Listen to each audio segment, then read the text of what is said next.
people closest to me laughed at me, criticized me, made fun of me, told me I was a dreamer, told me I was an idiot. I wanted freedom more than I wanted someone's approval. Here's how it works, and here's how much money you can make, and blah, blah, blah. Nobody cares about that yet. Tell your story after you've engaged with them a little bit. You don't need support. You just need guts. Hey network marketers, if you want to know what sets the top leaders apart in this business, you've come to the right spot. We are a sales and marketing agency working with the best in the business. And in our podcast, we are diving deep into their secrets. From mindset to recruitment to onboarding like pros, we're here to show you how they do it. Plus, we've got actionable steps you can use to rise to the top, no matter where you are in your journey. Get ready to level up and dominate. Welcome to the MLM Duplication Podcast.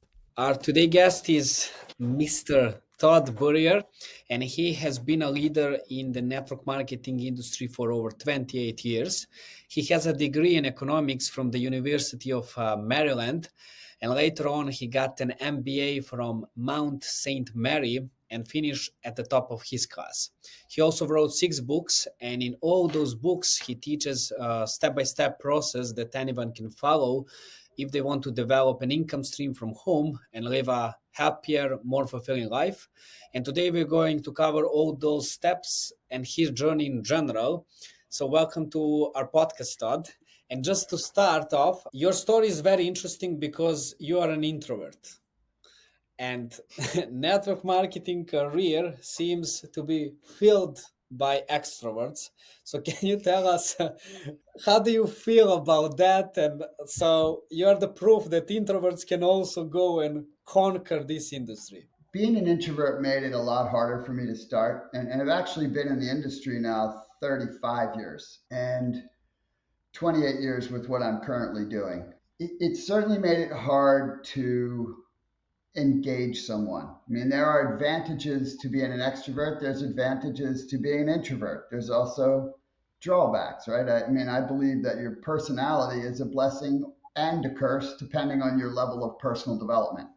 And so it certainly made prospecting extremely uncomfortable for me because I'm not only am I an introvert, I'm very non-confrontational. I'm not a salesperson. I don't like to push things or pressure things. It's just not my nature. And however, I wanted something better in my life enough to push through that.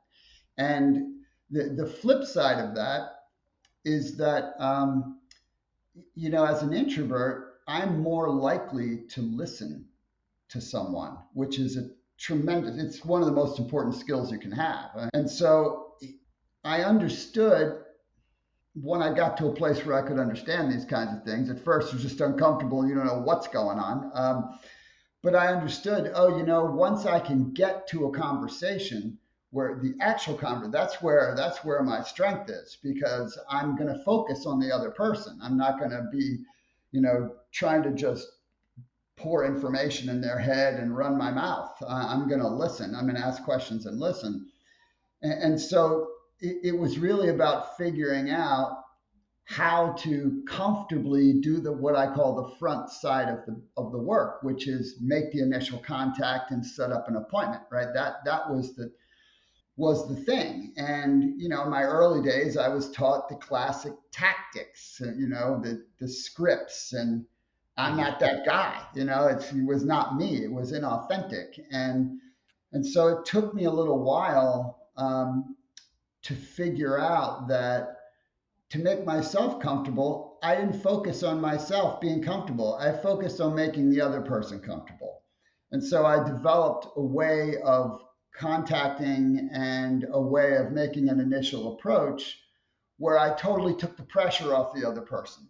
So I'd approach people with a very kind, very warm, no hype, fully respectful of whatever they decided. Let them know right up front, if this is not something that is for you, that will be totally okay with me. I will never push you or pressure you. I just think it's a wonderful thing. Would you like to learn about it? Kind of thing. So my whole approach became, I have this wonderful thing. I thought of you, essentially, and are you open to learning? That was the key phrase. open to learning, which I teach in the process book, which tons of people use around the world to build a business with. And that it did two things. One, it made more people open to hearing because it made it safe. It made it comfortable for them. And the second thing that it did was I honored what I said. In other words, I said, if it's not for you, that will be okay. And I stuck to that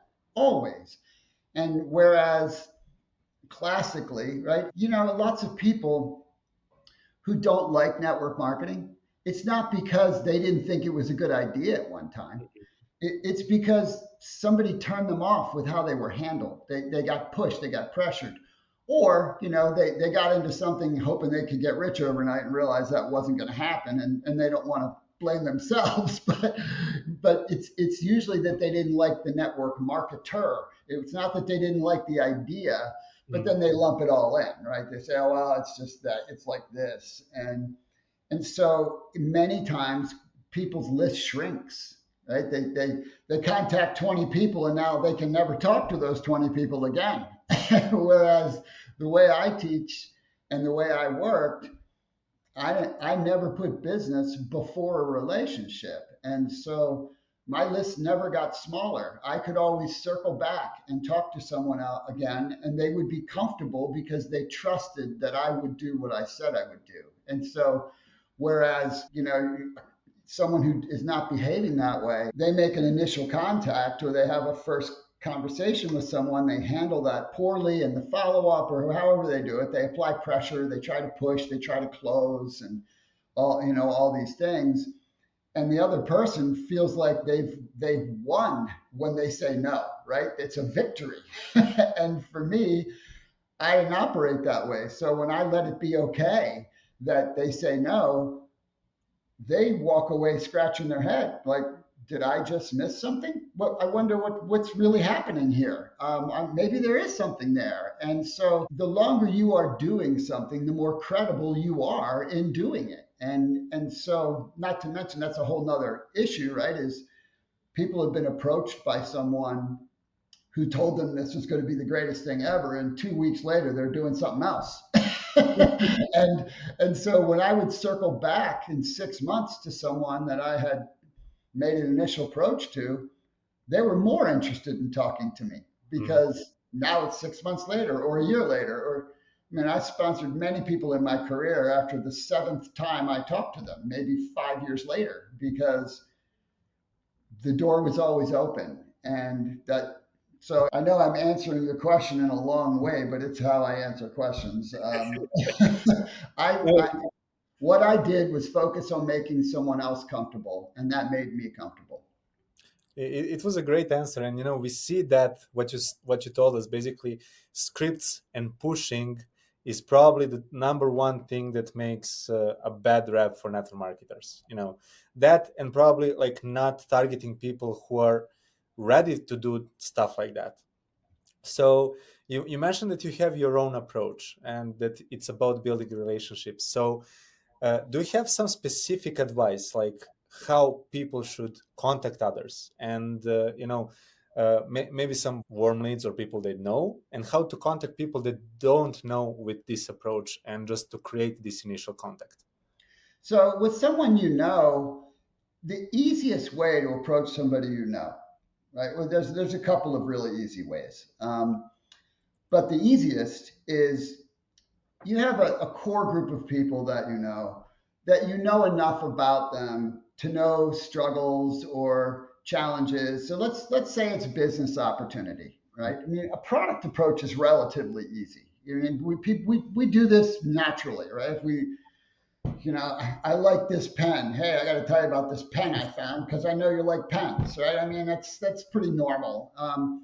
But a business approach is an entirely different creature because it's subjective. In other words, if I tell you I love this pen and I actually do love this pen, there's nothing you can say to me that matters about this pen. I already believe in this pen. And so you can't take that from me. Mm-hmm. But an opportunity approach, especially early in your business when you don't have anything to show, right? that's subjective. Someone else can say, you're full of, you know what, that's not a real thing, or that'll never work. And what can you say? Well, I know people, but you can't refute that yourself. And so if you think about people's sphere of influence, there's people they know something about and people they don't. They're still warm contacts. Anyone that knows you in some capacity, knows your name, is warmer than someone that doesn't. And actually, most people have more credibility with people that are not close to them than the people that are closest to them.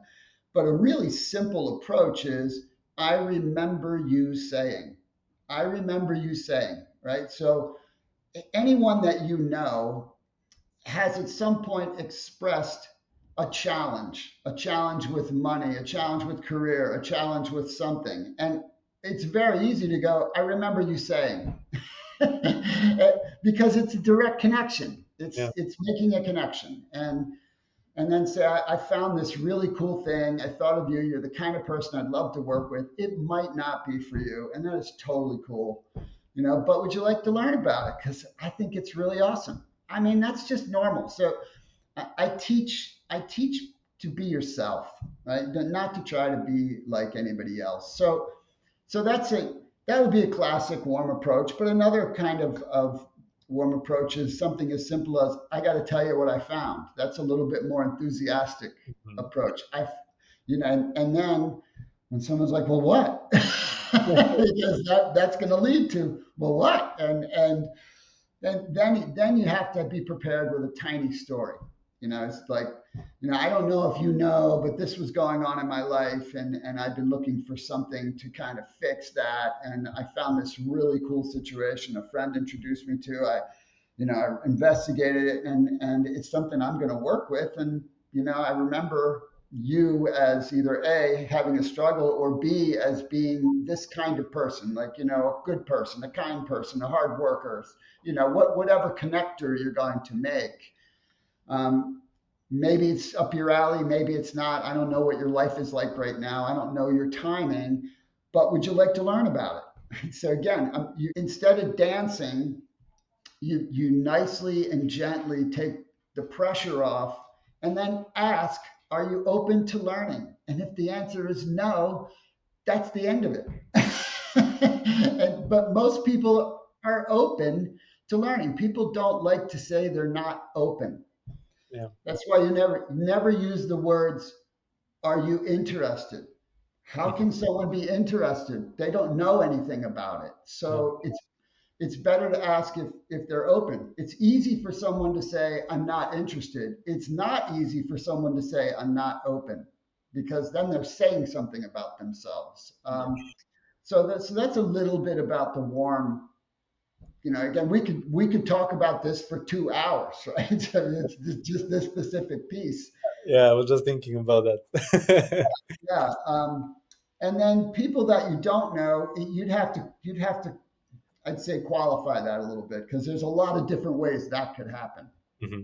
Yeah, for cold leads, you have to do a lot of research before, so that you can actually connect with them on a meeting and ask good questions where you are interested in that person. So then they are very comfortable with you. So I'm very curious, before we go into that, because I want to speak about that part about listening.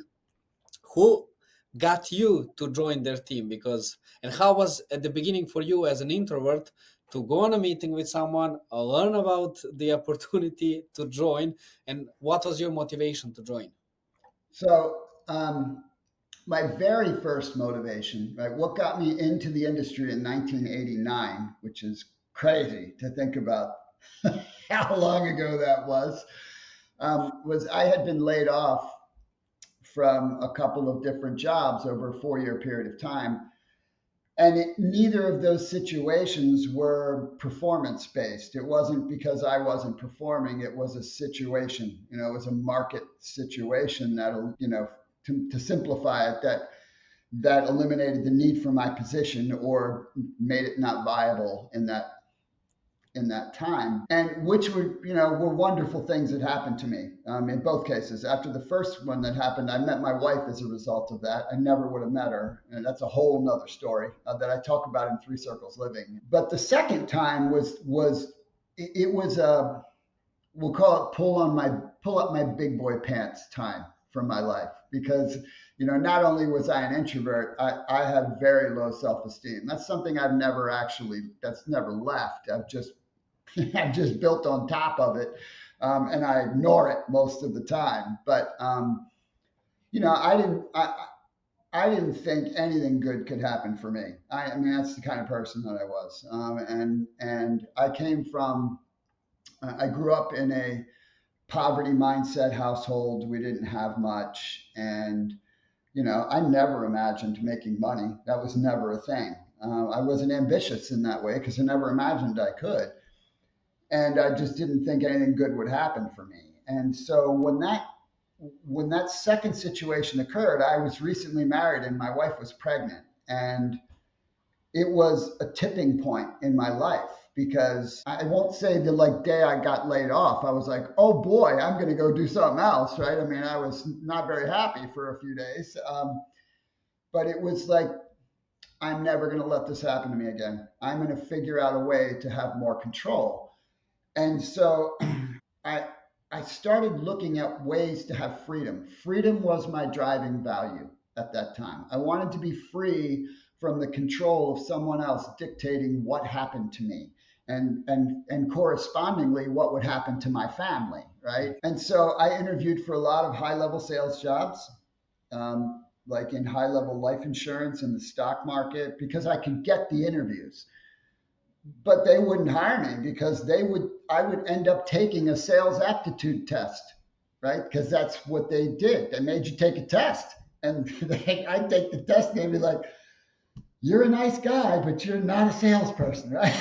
And so I was sort of like, I didn't have any choices that I could see. The idea of starting my own business, that never dawned on me. I didn't come from that.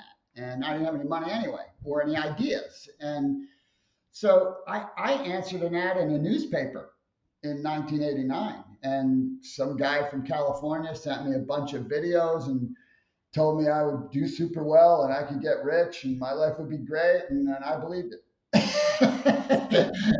and so when I got started, it was incredibly hard. I mean, the rejection that I got was not kind rejection. The people closest to me laughed at me, criticized me, made fun of me, told me I was a dreamer, told me I was an idiot. I mean, you name it, and it was said to me to my face and behind my back. And I was asked this several years ago on a big podcast by a major podcaster in the industry, and he said, what made you continue? What made you continue? I mean, you're already an introvert, you're also already non-controversial, you're also already had all this stuff. And I said, I wanted freedom more than I wanted someone's approval. And that's what made me pick up the phone over and over and over, even though it weighed 100 pounds. And, even though I had sweat pouring off of my forehead, every phone call was an act of valor. It was that hard for me, but I did it. And through doing it, I started to get pretty good at it. But it never, ever got comfortable. Never. Thinking about giving up, that's my first question. And second is, do you think that having a family and having this responsibility as a man was the thing that pushed you over and be like, hey man, there is no chance I give up on that because I cannot afford to lose another job and I have to take care of the family? Was that the reason? Looking back, yeah. I mean, I lived off the rails on the other side of the track for a lot of years. I mean, I was fortunate to survive my 20s, and that's not an exaggeration. I had a lot of close calls where I wouldn't be alive.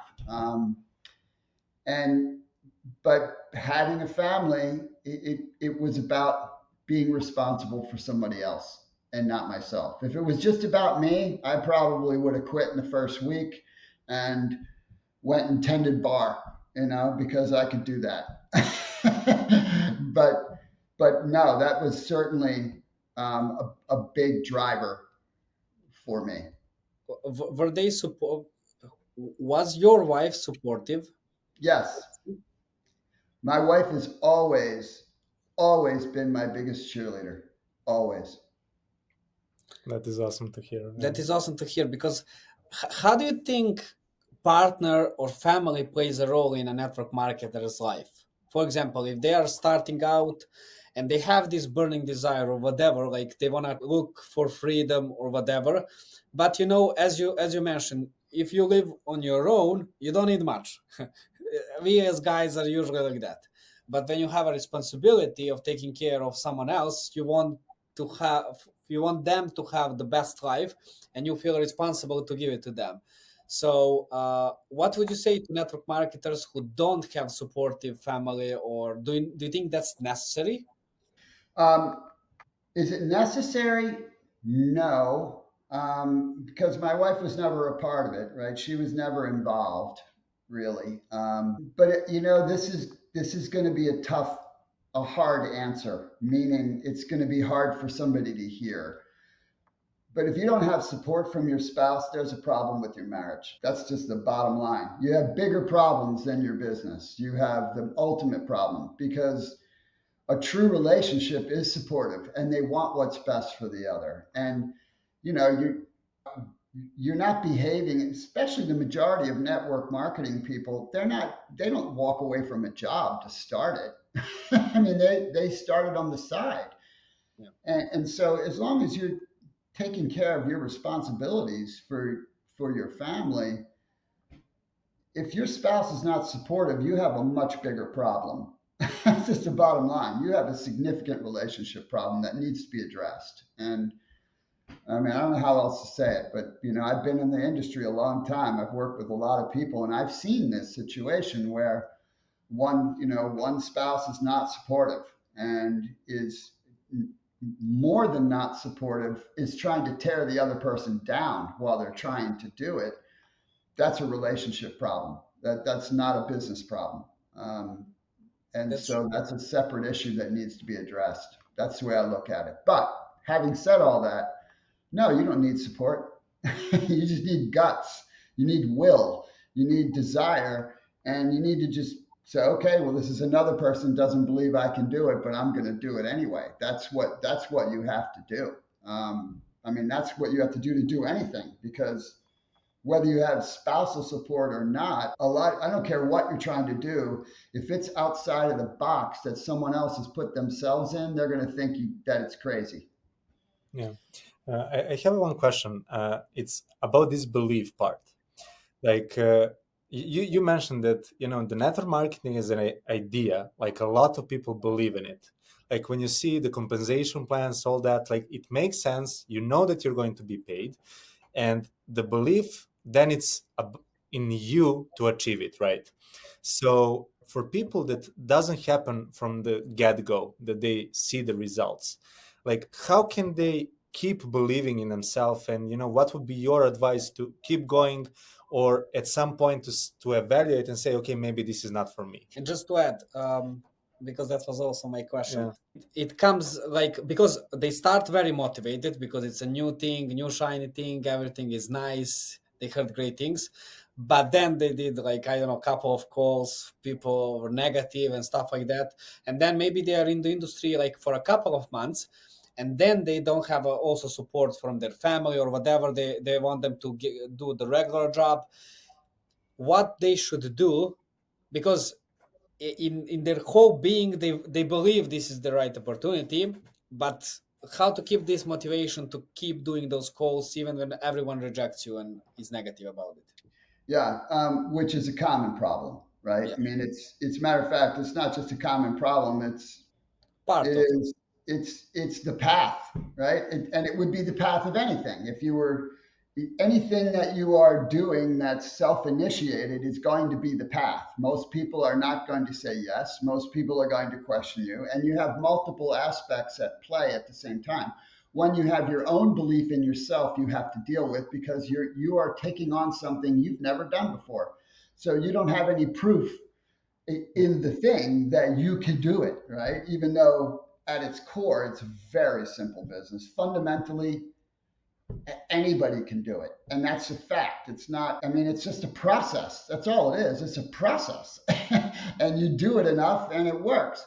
But the other piece to that is you have the development journey of someone's own personal development, and you have the skill development, right? So it's just like anything else. You can't be good at talking on the telephone until you've been really bad at it. You have to be bad first. You don't get to jump to good. There's nothing in the world you get to jump to good. It just doesn't happen unless you're one of the freakish few, like you're LeBron James, right? You get, and even LeBron James, how hard does that guy work? Really hard, right? And so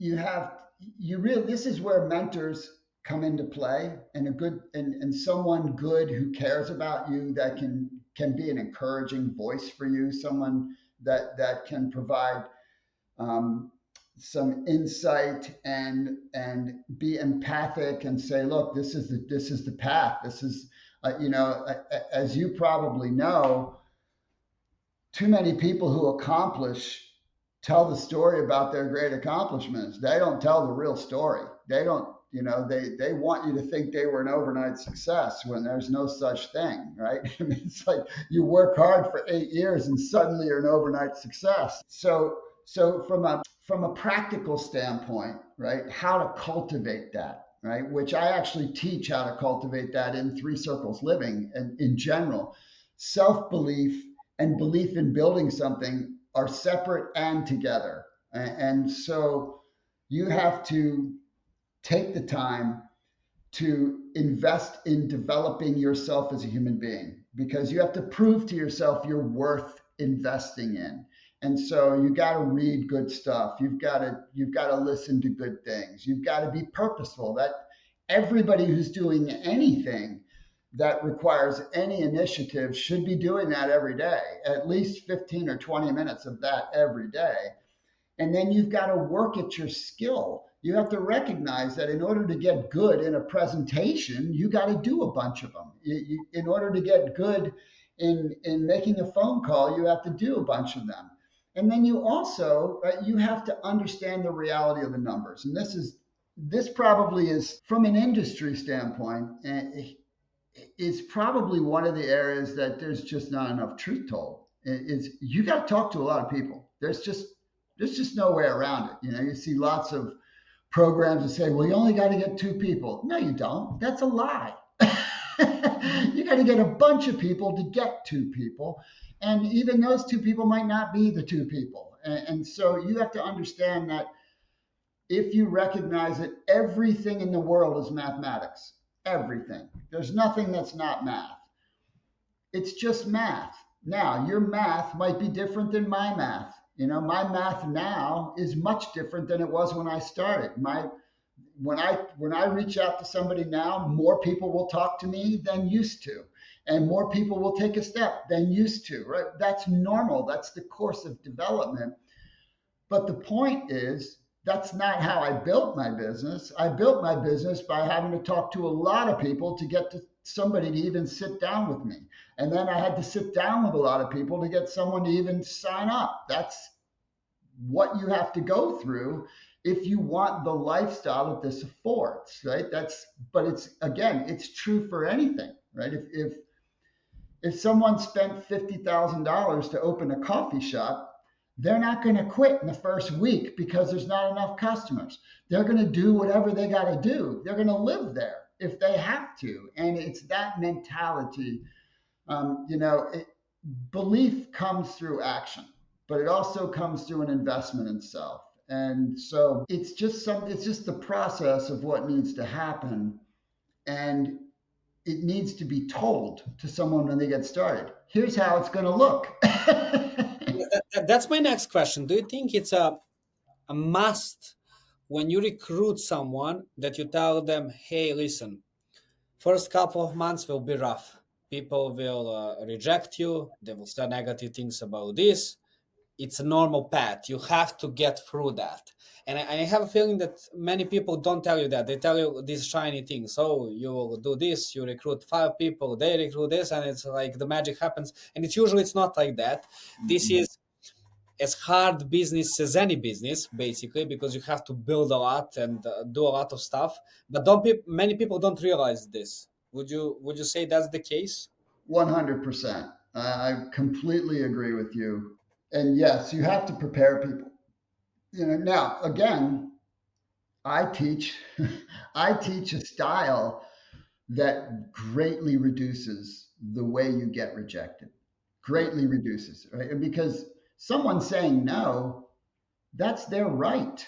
That's if they don't want to learn, that's okay. I mean, that's not everybody wants to learn. Not everybody wants to do. Not everybody. That's not nothing is going to be for everybody. And so it does need to be shared, right? So like what's the classic geometrics, right? Five get five, get five, or three get three, get three. Well, that's not how it works, right? You got to get five to get one who might get a few.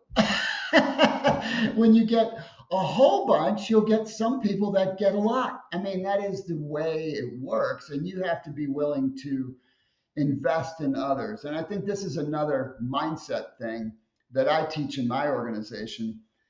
You're not trying, if you're doing this industry the right way, you're not trying to get anything from anybody. You're trying to give something to someone. Because if I sponsor you, right, or recruit you and sponsor you into my organization, you don't get products. I mean, you do, but you don't just get products and you don't just get an opportunity. You get me. You get me. I'm going to invest in you. I'm going to work with you. I'm going to help you. That's something that's not shared enough. And so people aren't started off on that foot. That the mindset is go get 5 people. Yeah, I mean, it'll look like that. But what it really means is go talk to a bunch of people to find 5 people you can help. That's what it means. And so it's a whole mindset shift. You know what I like about you and the way you do it, because you are listening on meetings, and that's like, I think network marketing has a bad rap because people don't listen. They are taught just to present, and it's all about the presentation. Like that's like It's pitching, yeah. it's just pitching, and people don't like to be pitched or being sold to, So, can you talk about that? Were you like that in the beginning, just because you were an introvert? Because for me, for example, when I do sales, like 80% or even more is listening and just being curious and asking and finding out if you can really help that person or not. At the end, it's about that. But in the beginning, I remember when I was doing sales, it was because I was learning that. It's like, hey, this is the presentation, you go and you talk about, and then later on I was like, no, man, it's about asking questions and listening. How did it happen for you? Were you like bad at the beginning? And basically, these guys that didn't accept you for sales position, I don't know if they know, but they regret probably. So, yeah, I had to go through because I didn't know what I didn't know. So what was I taught? I was taught, to say these words when you recruit and to then do your presentation this way. And I just did, initially, I did what I was told worked, right? And I'm like, this does not feel good. This does not feel good for me. And so it didn't take long for me to begin adapting the way it needed to work for me. And it wasn't long before the only time I would ever do an actual presentation was when I was in front of a group, because I don't present because information is accessible, so I spend time with people now, and I got to this place relatively fast. But again, I got to it because I I didn't know what I didn't know, so I did what they told me to do, and I'm like, this doesn't feel good. And I can see it doesn't feel good for the other person, and that didn't work for me. That's like, that can't be. I'm not going to spend my life doing something that doesn't feel good to the person I'm doing it to. That's what kind of way is that to live? And so that's when I developed this comfortable style of making a contact, and then it's in one way it's not hard for me to go back and say, it was like this, but in another way it's a little bit hard because I'm evolved so much farther as a human, and my understanding, because I don't just do networking. I've been teaching corporations for 25 years how to do everything relative to people. and so and through my own study, even back then, I understood, the way a human being receives from another human being is based on trust first. It has to be based on trust first. And so it doesn't take much trust for someone to say, yeah, I'll sit down and talk to you about it, or I'll review some information, right? That doesn't take, but we're really talking about the conversation, two people together, right? On a Zoom or in meeting, right? And so it doesn't take a lot of trust to get to that point, but it takes a tiny bit, right? It takes a tiny bit, which part of that approach is, it's okay if you say, no, I think this is a wonderful thing. I think that, you're the kind of person I'd love to work with, but it's cool if it's not, right? That's building a little bit of trust right there. But the key is what you talked about a moment ago, right? It is asking them questions to understand them. And so it goes trust and then understood. So anytime you sit down with someone, if you're talking in the first 15 minutes, you're doing it wrong. Unless you're just, outside of asking questions, right? Because if all you want to do is sit down and pitch your deal, right? That's sort of like me going out in the river here, and without any thought, just going out there and taking my whole tackle box full of lures and just dumping it in the river and saying, something grab it. Something grab something. As opposed to taking the time to really understand where that person is in their life, what they're afraid of, what they're trying to accomplish, what they care about. And then after listening, then say, now you have built a deeper level of trust, and because they're being listened to, which most people miss the whole point of that, right? Which you clearly understand it. But man, people aren't listened to in today's world. When you listen to someone, you're giving them a gift. And they're not getting a chance to tell their struggles to anybody, or their scenario, or what they're trying to accomplish, or their hopes and dreams. Heck, nobody tells anybody their hopes and dreams because they get trashed when they do. And so that I love that part. I love it. I love to listen to someone engage and share and talk about what they're trying to do, and or to have them express what their challenges are, because I'm listening and they understand I'm listening, and they realize that I am trying to understand them. Of course, you got to have a little bit of skill to do this well, but that's part of training. But then when you say, well, I appreciate you sharing that with me. Let me tell you a little bit about how this came to be, and I'll tell you a little bit about, my experience and how it happened. And if you like what you hear, we can talk more. Then I'm just telling a story. I'm not like going, well, let me show you, here's my company, and here's my products, and here's my DD, and here's my that, and here's how it works, and here's how much money you can make, and blah, blah, blah. Nobody cares about that yet. They might care about one part of it, but you don't know what part they care about. And so you tell your story after you've engaged with them a little bit, and you can speak a little bit to some of what they've said because you've taken the time to understand. And now you've created a bridge, right? You've crossed the bridge with them, and then they can make a decision in their time to make a decision. As a matter of fact, I don't sign people up the first time I meet with them. I don't do that because I'm going to work with you. I don't know if I want to sign you up. I think I do, because especially now in my career, because I don't meet with anybody that I wouldn't want to work with. But when I first got started, if you were breathing and you wanted to meet with me, I'd meet with you. That's true, and especially because if you listen to them really, and they talk about themselves, which people love, they feel very comfortable with you. And Yeah. second, you can customize your pitch. Basically, if you were listening really what they are saying to you, you can really customize your pitch and basically pinpoint to what is for them, basically. And then it's okay if you heard them and you heard that they are not very good fit. It's a moral thing to say to them, listen, I don't think you are a good fit for that, you should be focused on this. I mean, that's how we do sell in general, because then it's ethical. It's like, if it's not the right fit, and that's fine, this is not right for you, very nice talking to you. What I'm curious now is, how big is your organization, like your team downline?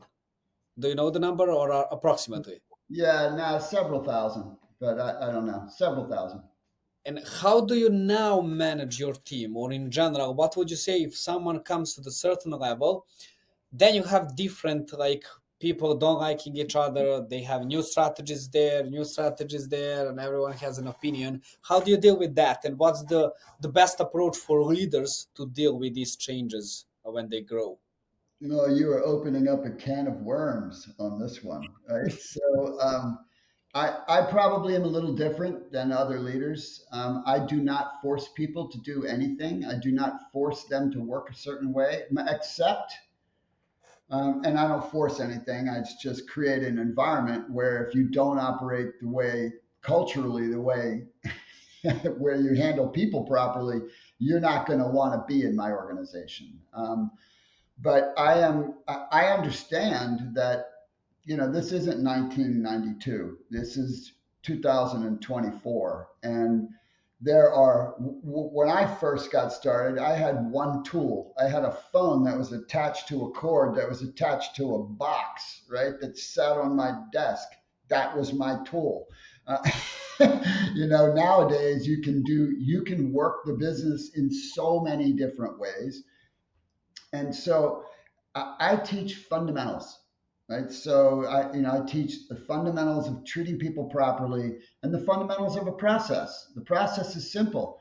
You connect with someone, you share your story, and actually you have a mutual story sharing, right? That's essentially what a meeting is. It's a mutual story sharing. And then you provide the proper information for them to make an evaluation, and you follow up and support, and those that step forward you serve and develop.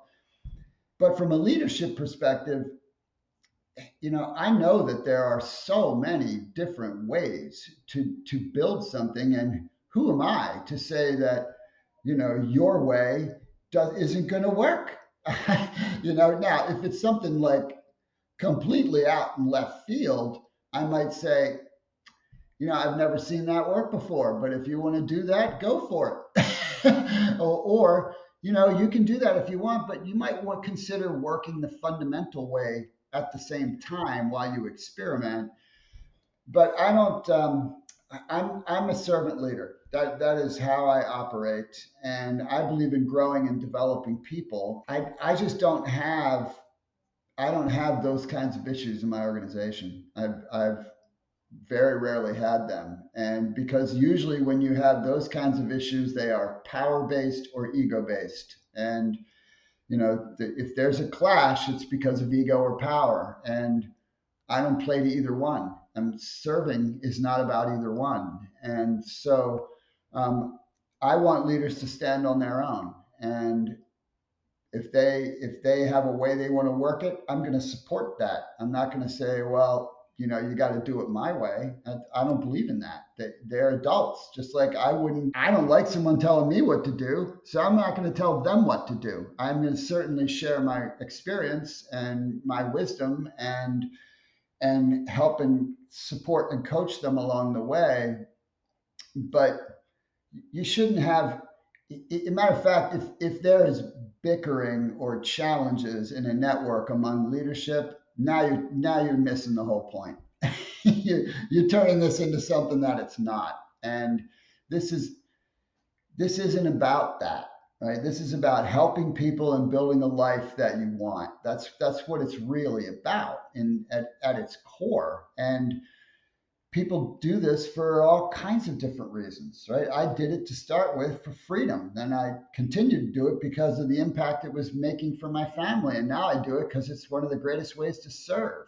So, and I've had years where I didn't work at all. Matter of fact, of my 28 years in my current company, I probably 13 or 14 of those years did very little work because I'm not trying to see how famous I can get or how much recognition. I don't care about that stuff. I care about life, and and now I'm highly engaged. I mean, like I'm more engaged now than I've been in probably 20 years because we're building the United States for the first time, and I'm taking the initiative to make that happen. And so I'm having a ball.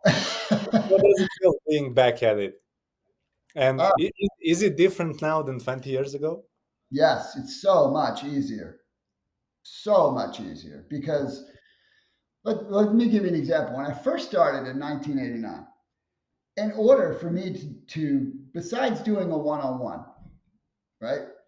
We sent information in the mail. We sent videotapes in the mail. So she had to make a phone call. Now, nobody had cell phones, so you could really only make phone calls between 6:30 and 9 o'clock at night. That's when you can make your phone calls. And then I would package up $10 worth of videos and mail them to someone. This is just to see if they were interested, right? Now think about the time in that process and the amount of resources it spent. I mean, it cost me a fortune. I went bankrupt. I mean, because that's today, right?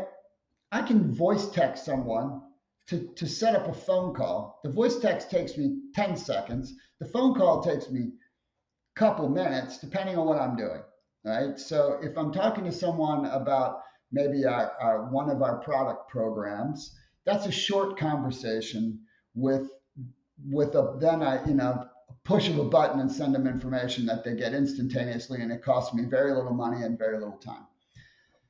If I'm going to have a business conversation, that's going to be a real thing. I'm not doing that by technology because I truly work with people. And so I really want to understand this person, and I really want them to understand what's going on and what my perspective is. And so that conversation, but getting to that conversation is a short voice text to a Zoom call, or a cup of coffee somewhere. And then I'll spend an hour, and then I'll click a button and send the information. I mean, it's so simple. The stuff that used to take me, gosh, I mean, to make 10 contacts and provide information to 10 contacts back in the 90s would take you many hours. You could do that in an hour. Yeah, just ask about this is logistics, right? And logistics kind of sounds a lot easier now. How is it when you compare, let's say, this bad reputation about network marketing and people calling them pyramid scheme and stuff like that? Is it are people more open now, or yeah? Well, so again, I mean, I've got I have the opportunity to talk from a 35-year window. When I first started in 1989, no one knew anyone who worked from home doing anything. Not much less building a pyramid business, right? And so, more people were closed to the idea than not. And nowadays, if you don't understand that networking is an actual, real, viable, massive industry, you've been living under a rock or in a cave, because how can you miss it? Every community has many people deriving meaningful income from some sort of home business, right? And I really like to use the word home business in general because that's what it is. It's a business. It's not a gimmick. It's not a game. It's a business that will grow you as a human like nothing else and create a life that most people can't imagine. That's part of the challenge, is people put that out there, and they're showing themselves on luxury yachts and saying you can have this. Well, most people are like, I can't have that. I mean, that's not real. How's that going to happen for me? Yeah. And so you just have to bring it down to the fundamental, but it's very rare. That doesn't mean you don't run into people who are like, oh no, I'm not interested in anything like that. I mean, that's going to be normal no matter what, and that's never going to change. But the amount of people who don't believe it's real, that is very small now, and it's a more reflection on them than it is on anything else. But again, usually most people don't really have a problem with network marketing. They have a problem with network marketers. that's that's the issue. Does it happen for you that you encounter someone who has like this image about it that is bad, that by talking to you they decide, okay, maybe it's something that I want to try, and how you do that, to basically transform their mindset about it and the image in their head that they have? Yeah, so I don't try to change their mind on anything. I tell my story, and in my story, I share things that help them think differently, because it's again, my situation now is quite different than when I first started. Right, I didn't have it. Now I live a life that's pretty hard to refute, and I don't flaunt it. I just live it. I don't talk about it. I never talk about money. I just live my life and let my life speak. But if you treat people right and you allow them the room to, like I said before, I don't ever try to sponsor someone the first time I talk to them. I don't do that, right? And so I'm automatically, everything I do separates me from anyone else they've ever talked to about the industry. And I've heard that over and over. Most of the people I sponsor are not networkers. I typically don't sponsor networkers. I like to work with people who've never been in the industry, or who've never really worked at it. That doesn't mean I wouldn't work with someone from the networking industry. Please don't misread that. But the majority of my organization are not people that have any network marketing experience. They're people. They're just quality people. I talk to what I believe are quality people: kind, honest, respectful, some sort of track record of hard work, good heart. That I'm not always right, but that's what I look for, because the skills are easy to teach. You teach anybody the skills, but you can't teach someone to be a good person. They got to bring that to the table.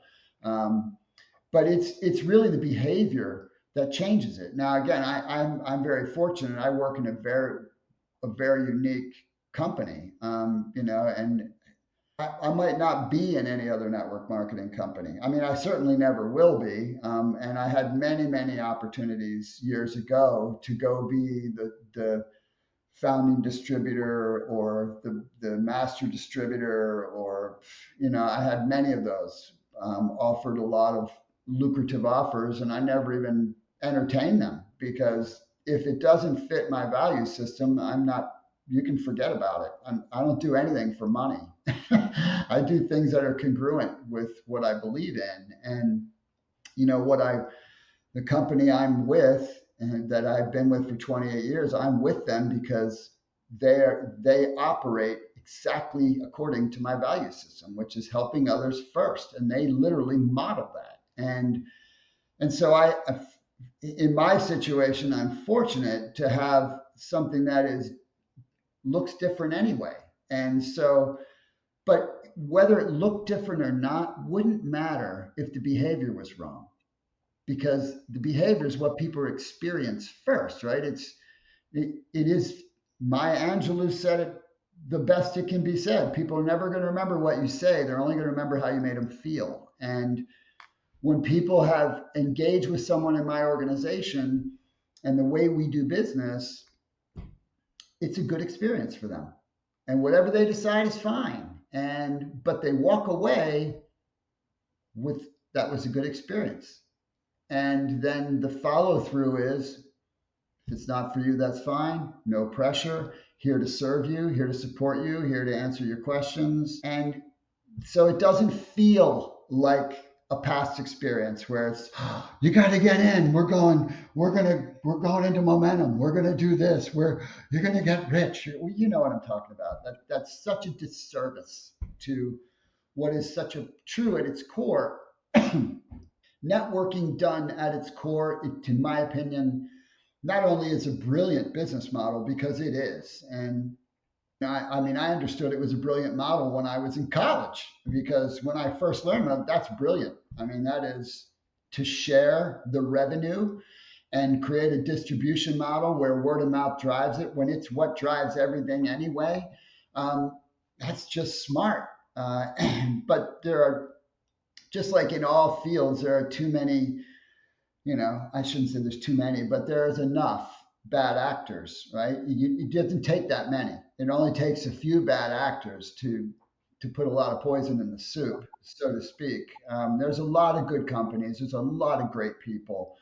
And, ultimately people that do this industry become the most evolved people They're, the people in our network, they are so much more evolved than the people around them, so much more evolved, and they just have a much bigger picture and understanding about what life really is. And they don't have a lid. Their lid's gone. They're not, there's no box. It's like life is here. So yeah, I don't know if I answered your question, but yes, you did. And the last question that we have for you is, people when they start network marketing, if they started in COVID times, they saw a big boost.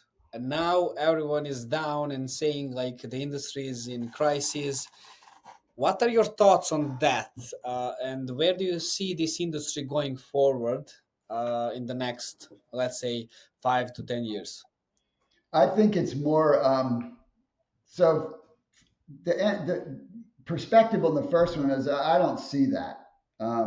I see that the world is a little smarter, and so a lot of the gimmicks and backdoor traps that have been used over the years don't work anymore, and so companies that rely on that don't get away with it anymore.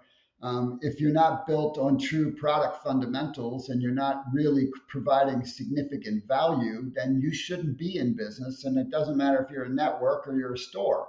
That's the way it works. So I think the industry will continue to grow because it is true entrepreneurism for the average person. Now, granted, there are more opportunities because of technology and all the cool things that are going on in our world, where people can start their own kinds of things, where in the past they didn't really have, they didn't have that kind of access. There was always such a great barrier of entry to all businesses, but that has gone away.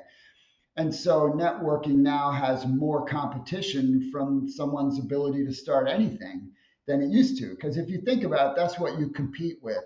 You compete for attention. That's what you compete with. But you're always going to get superior products in a network, at least one for any viable network. I happen to be with one that has all across the board. That's just their model. And so I see the industry continuing to grow. Like all industries, it will have its ups and downs. It will have its periods where it thrives, and it classically runs counter-cyclically to the economies. And so when things get difficult, network opportunities become more attractive to people. And when things are really good economically, and then people have more options to create more wealth and to create more income. And so that makes it a little, okay, well, I saw this in the 90s, when the tech boom first happened, right? Suddenly, we're talking about between 98 and maybe 2001, 2002, when you had the first major internet bubble at the same time the stock market was racing, people who had options weren't choosing networking because they could use capital to go make more money as opposed to sweat and energy. And of course, we're coming through COVID right now. We're still feeling the aftershocks of, let's just be real, mismanaged economies through COVID. When you make it so that someone doesn't have to work, well, you kill a work ethic that's already diminished a little because we live in the most comfortable time in human history. And so you're going to have backlash from that. That's the human nature. And this is a human nature business. And so you're always going to have cycles of growth and cycles of, where it's a little bit slower. But even that is not everyone. It might be industry, but it's not everyone. Just like an organization, right? You can have a company in momentum. You can have an entire organization. And I say momentum. Momentum is an overused word. Let's call it critical mass, right? We'll call it accelerated growth. That doesn't mean everybody in the network is getting accelerated growth, right? It doesn't mean everybody in an industry is. You can have a real estate boom in the market and you can have a bunch of people doing incredible. And there's other people like, how come I'm not doing anything, right? I mean, it is what you put in is what you get out. So, I know it'd be easier for you if I could answer a question in one sentence, but it's just not how I'm wired. The reality is that I think the industry will continue to grow, but I think it's going to continue to change. It is definitely moving towards, if you're not moving towards being more customer centric, you're not going to be around. You're not. It's got to be based on really good products and services for humans. It has to be. It can't just be about money. Money should be the result, not the purpose. Perfect. That's the perfect end to sum it up. Thank you, Todd, very much for being our guest. I think it was very valuable for anyone. Your answers were perfect, I would say. Well, I doubt they were perfect, but they were what I got at the moment. and I appreciate you asking to be on them. I'm honored. Perfect. Thank you.